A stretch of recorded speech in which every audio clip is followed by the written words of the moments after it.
കിച്ചണിൽ വർക്ക് ചെയ്തിട്ട് നടു ഒടിഞ്ഞെന്ന് നിങ്ങൾ കേട്ടിട്ടുണ്ടോ? നടുവേദന ഇല്ലാതെ പണിയെടുക്കാനായിട്ടുള്ള ഒരു ചെറിയൊരു ടിപ്പ് ഞാൻ പറഞ്ഞുതരാം. ഞാൻ ജസ്റ്റൻ ലോസ് ഇന്റീരിയേഴ്സിന്റെ മറ്റൊരു വീഡിയോയിലേക്ക് സ്വാഗതം. നമ്മുടെയൊക്കെ വീടിന്റെ കിച്ചൺ സ്ലാബിന്റെ ഹൈറ്റ് അതൊരു 85 to 90 സെന്റിമീറ്റർ ആയിരിക്കും. ഇല്ല എങ്കിൽ നമുക്ക് എന്നും നടുവേദന ആയിരിക്കും. കാരണം നമ്മുടെ പാത്രങ്ങൾ വാഷ് ചെയ്യുമ്പോഴോ അല്ലെങ്കിൽ സ്റ്റവിൽ നിന്ന് നമ്മൾ പാത്രങ്ങൾ എടുത്ത് വെക്കുമ്പോഴോ ഒക്കെ നമുക്ക് കുനിഞ്ഞെന്ന്, അതായത് നമ്മുടെ ബോഡി ബെൻഡ് ചെയ്തിട്ട് നമ്മൾ വർക്ക് ചെയ്യേണ്ടി വരും. അപ്പൊ നമ്മൾ കിച്ചണോട് സ്ലാബിനോട് ചേർന്ന് നിന്ന് വർക്ക് ചെയ്യുമ്പോൾ നമുക്ക് ആ നടുവേദന കുറയ്ക്കാൻ പറ്റും.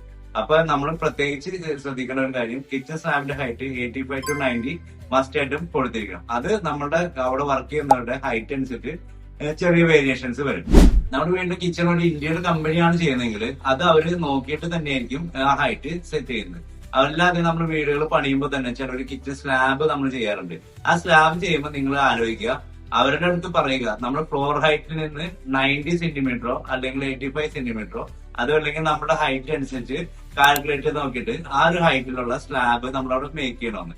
ഇല്ല എങ്കിൽ നമുക്ക് നടുവേദന വിട്ടുമാറില്ല. അപ്പൊ അതുകൊണ്ട് ഈ കാര്യം ശ്രദ്ധിച്ചാൽ നിങ്ങളുടെ നടു പോവാതിരിക്കും. അപ്പൊ മറ്റൊരു സബ്ജക്റ്റ് ആയിട്ട് നമുക്ക് അടുത്ത വീഡിയോയിൽ കാണാം. എല്ലാവരും ഹാപ്പി ആയിട്ടിരിക്കുക. Thank you.